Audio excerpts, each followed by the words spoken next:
الحمد للہ رب العالمین والصلاة والسلام علی سید الانبیاء والمرسلین اما بعد فاعوذ باللہ من الشیطان الرجیم بسم اللہ الرحمن الرحیم الا ان اولیاء اللہ لا خوف علیہم ولا هم یحزنون صدق اللہ العظیم۔ معزز ناظرین کرام، کل آپ کو کلپ پیش کیا گیا تھا پیری مریدی کے متعلق۔ آج چند اقوال میں آپ کے سامنے رکھنا چاہتا ہوں صوفیاء کرام کے، کہ جنہوں نے خود فرما دیا کہ علم کے بغیر ولایت کا کوئی تصور نہیں ہے، اور علم کے بغیر کوئی بھی کامل ولی اور پیر اور راہبر اور مرشد نہیں بن سکتا۔ یہ آج میں اولیاء کے صرف اقوال بتاؤں گا، تاکہ اگر کسی کو میری بات سے اختلاف ہو تو وہ صوفیاء کی بات کا تو رد نہیں کر سکتا، کیونکہ ان کی اپنے گھر کی بات ہے، تصوف والوں کی بات ہے، ولایت والوں کی بات ہے۔ تو اس حوالے سے میں سب سے پہلے پیش کرنا چاہوں گا حضرت سیدنا امام شافعی رضی اللہ تعالیٰ عنہ کا قول مبارک۔ آپ نے فرمایا لو لم یکن العلماء اولیاء فلیس للہ ولی ما اتخذ اللہ ولیا جاہلا، کہ اگر علماء اللہ کے ولی نہیں ہیں تو کوئی بندہ بھی اللہ کا ولی نہیں ہے۔ اگر علماء اللہ کے ولی نہیں، علماء ظواہر مراد ہے یہاں سے، اور اللہ نے کسی جاہل کو اپنا ولی نہیں بنایا، دوست نہیں بنایا۔ کیوں؟ کہ علم ایک ایسی چیز ہے جس کی وجہ سے اللہ تبارک و تعالی ہر فضل، ہر شان اور کمال عطا فرماتا ہے۔ حتیٰ کہ خلافت، اللہ تعالیٰ نے اپنی خلافت کا معیار علم قرار دیا ہے۔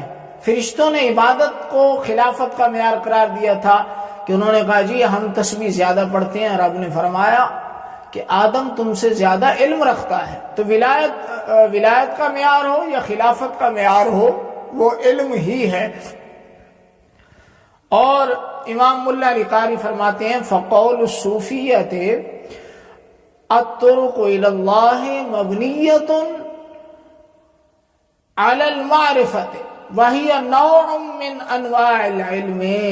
فرمایا صوفیاء کا قول ہے کہ اللہ تعالی کی معرفت والے جتنے بھی رستے ہیں وہ سارے کے سارے مبنی ہیں کس بات پر؟ علم پر۔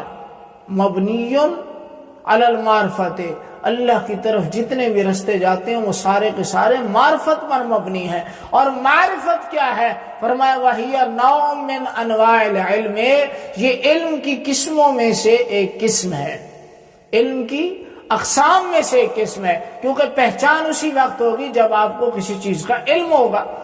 تو معرفت لفظ ہی بتا رہا ہے کہ معرفت بغیر علم کے ہو ہی نہیں سکتی، یہ علم کا ایک حصہ ہے۔ فرمایا وَلِأَنَّ طَرِيقَ غَيْرِ الْعِلْمِ هُوَ طَرِيقُ الْجَهْلِ، اور فرمایا اسی وجہ سے جاہلوں والا رستہ جو ہے، جو علم کے علاوہ رستہ ہے، فرمایا وہ جہالت کا رستہ ہے۔ اور مَتَّخَذَ اللَّهُ وَلِيًّا جَاهِلًا، اللہ تعالیٰ نے کسی جاہل کو اپنا ولی نہیں بنایا۔ اب یہ سیدنا ملا علی قاری رحمۃ اللہ علیہ نے تمام فتنے فساد جو آج کل برپا ہیں ہمارے جاہل پیروں کی وجہ سے ہیں۔ اہل سنت کے مذہب کو نقصان ہو یا کسی طرح بھی نقصان ہو، وہ ہمارے جاہل پیر جو ہیں ان کی وجہ سے ہے۔ تو انہوں نے کیا فرما دیا؟ فرمایا غیر علم کا رستہ، ملا علی قاری فرما رہے ان طریقہ غیر العلم، غیر علم کا رستہ ہوا طریق الجہل، وہ جہالت کا رستہ ہے۔ تو نتیجہ متخذ اللہ ولیا جاہلا، اللہ تعالیٰ نے کسی جاہل کو اپنا ولی نہیں بنایا۔ یہ ملا علی قاری صاحب کا قول۔ آگے چلیں کہ اب سیدی مجدد اہل سنت الشاہ امام محمد رضا خاں بریلوی رحمۃ اللہ علیہ، عاشق رسول، فنافر رسول اور علم و حکمت کے منبع، اور جن کا ایک ایک حرف حضور علیہ الصلوۃ والسلام کی بارگاہ میں مقبول ہے، آپ کیا فرماتے ہیں؟ فرمایا اللہ تعالی نے کسی جاہل کو ولی نہیں بنایا۔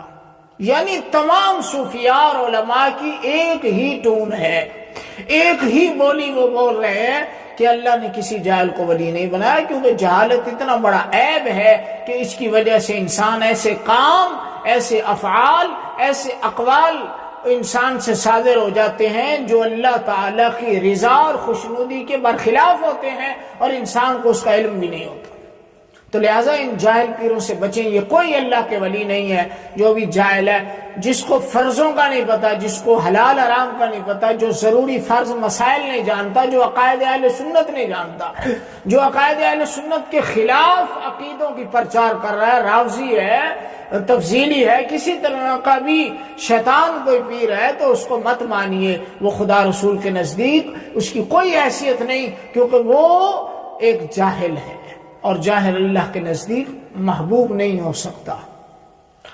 فرمایا آگے، اب میں ولیوں کے سردار حضور غوث اعظم رضی اللہ تعالیٰ عنہ کا قول پیش کرنے لگا ہوں۔ آپ نے فرمایا کہ جو شخص حضور نبی کریم صلی اللہ علیہ وسلم کی پیروی نہیں کرتا، فرما برداری نہیں کرتا، ایک ہاتھ میں شریعت دوسرے ہاتھ میں قرآن نہیں رکھتا، یعنی صاحب قرآن نہیں، اس کو قرآن کا علم نہیں ہے، شریعت کو نہیں جانتا، فرمایا اس کی بارگاہ الہی میں رسائی نہیں ہو سکتی، وہ اللہ کی بارگاہ میں نہیں پہنچ سکتا۔ اللہ کا ولی وہی ہوگا جس کے ہاتھ میں قرآن و حدیث ہو اور اس کے دل میں علم مصطفیٰ کی شمع روشن ہو۔ یہ سرکار غوث اعظم کا قول ہے۔ حضرت سیدنا شیخ شہاب الدین سہروردی فرماتے ہیں کہ جس حقیقت کو، بعض لوگ کہتے ہیں جی علماء کو کیا پتا حقیقت کیا ہوتی ہے، یہ جو ہمارے فلاں صاحب نے، فلاں پیر صاحب نے، فلاں بزرگ نے یہ کام کیا، یہ حقیقت ہے، شریعت والوں کو اس کا نہیں پتا کہ یہ کیا کام ہے، شریعت والے اس کو نہیں جانتے۔ سرکار شیخ شہاب الدین سہروردی رحمۃ اللہ علیہ کیا فرماتے ہیں؟ فرمایا جس حقیقت کو شریعت رد کرے، جس حقیقت کو، طریقت کو شریعت رد کرے، فرمایا وہ حقیقت نہیں، وہ بے دینی ہے۔ جس طرح کہ آج کل وہ حقیقت میں حقیقت ہے ہی نہیں، وہ بے دینی ہوتی ہے جس کو ہم حقیقت کا نام دیتے ہیں۔ دیکھو جی پیر صاحب نے داڑھی نہیں رکھی، جی آپ لوگ نہیں جانتے، یہ ظاہر والے لوگ نہیں جانتے۔ بھائی پیری کون سی حکمت ہے، یہ کون سی حکمت ہے کہ سنت رسول کو کٹوا دیا جائے اور نماز نہ پڑھی جائے اور عقیدہ شیعوں والا رکھا جائے؟ یہ کون سی حقیقت ہے؟ یہ بے دینی ہے۔ لہذا پیری مریدی کا صرف ایک معیار ہے پیر کے اچھے اور برے ہونے کا اور ولی ہونے کا، کہ اس کے پاس علم مصطفیٰ ہو، شریعت کا علم ہو اور اس پر عمل بھی کرتا ہو، وہ اللہ کا ولی ہے، چاہے اس کے پاس ایک بھی کرامت نہ ہو۔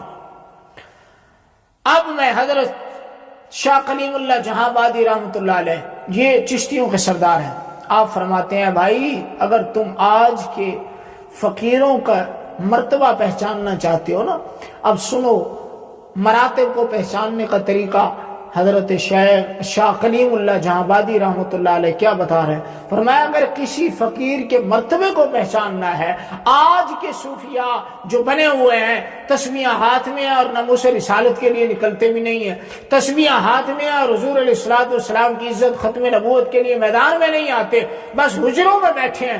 فرمایا آج کے ایسے صوفیاء کو اگر ان کا مرتبہ پہچاننا چاہتے ہو تو فرمایا اس کی اتباع شریعت پر نظر رکھو، اگر وہ شریعت کی فرما برداری کرتا ہے تو وہ صوفی ہے، ورنہ وہ کوفی ہے، صوفی نہیں ہے۔ حضرت شیخ نصیر الدین چراغ دہلوی رحمۃ اللہ علیہ آپ کیا فرماتے ہیں؟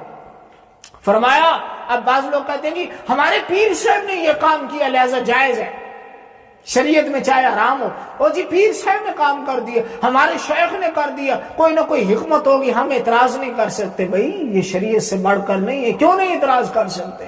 ہم اعتراض کریں گے، جو شریعت کے مطابق نہیں اس پر اعتراض ہوگا۔ آپ کیا فرماتے ہیں شیخ نصیر الدین چراغ دہلوی رحمۃ اللہ علیہ؟ آپ کو تو ہر چشتی جانتا ہے اور ہر صوفی جانتا ہے۔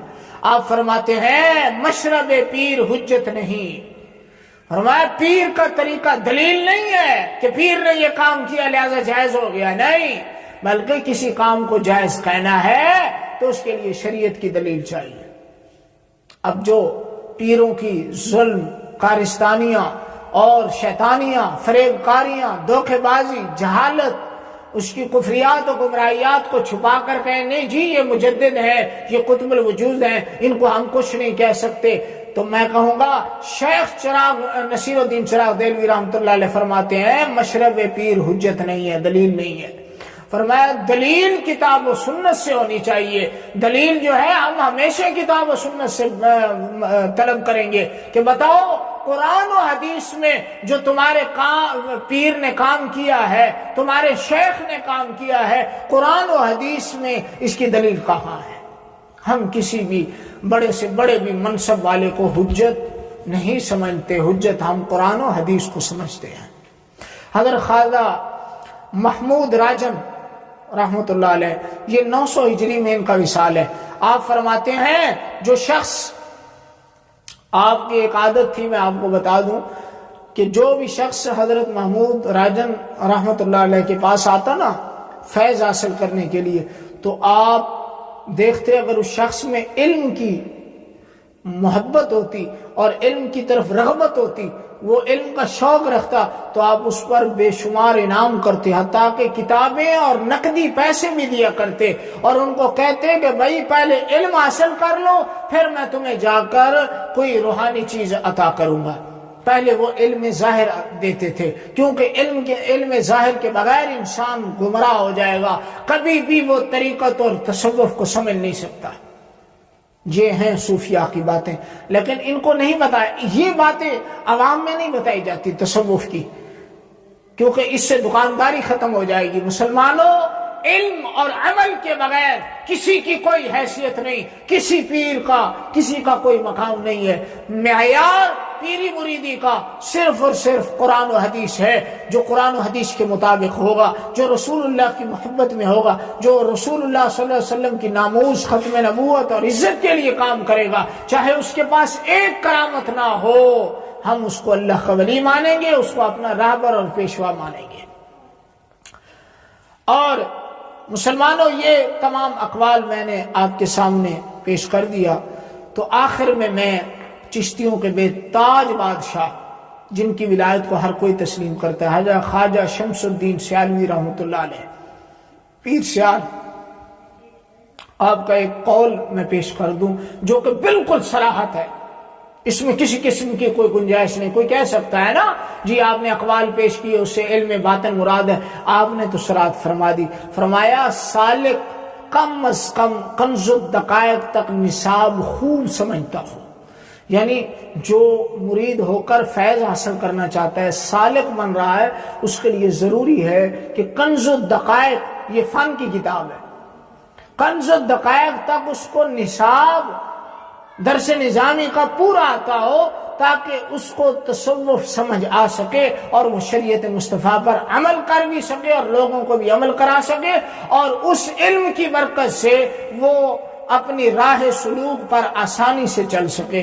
تو معزز سامعین، ان اقوال سے ہمیں معلوم ہوا کہ صوفیاء کرام، علماء کرام، مجددین، مفسرین، محدثین کی نظر میں پیری مریدی کا معیار کرامتیں نہیں ہے، شعبدہ بازی نہیں ہے، اور کسی شخصیت کا بڑا گدی نشین ہونا نہیں ہے، بلکہ علم اور عمل ہے۔ جس کے پاس یہ دو چیزیں ہیں وہ کامیاب ہے، اور اسی کو ہی پیر اور راہبر ماننا چاہیے۔ جو دین مصطفیٰ صلی اللہ علیہ وسلم سے باخبر بھی نہیں ہے، اس پر عمل بھی نہیں کرتا اور غداری بھی کرتا ہے، اور حضور علیہ السلام کی ناموس اور عزت کے لیے وہ اس کے کوئی بھی میدان میں آنا ثابت نہیں ہے، اور وہ کسی قسم کا حضور علیہ السلام کے دین کے لیے کام نہیں کرتا، تو اس کو کبھی بھی پیر نہ مانا جائے، چاہے وہ کتنی بھی بڑی شخصیت کا بیٹا ہو، کیونکہ ہمارے نزدیک معیار کتاب و سنت ہے۔ اللہ تعالی ہم سب کو حضور علیہ السلام کی سچی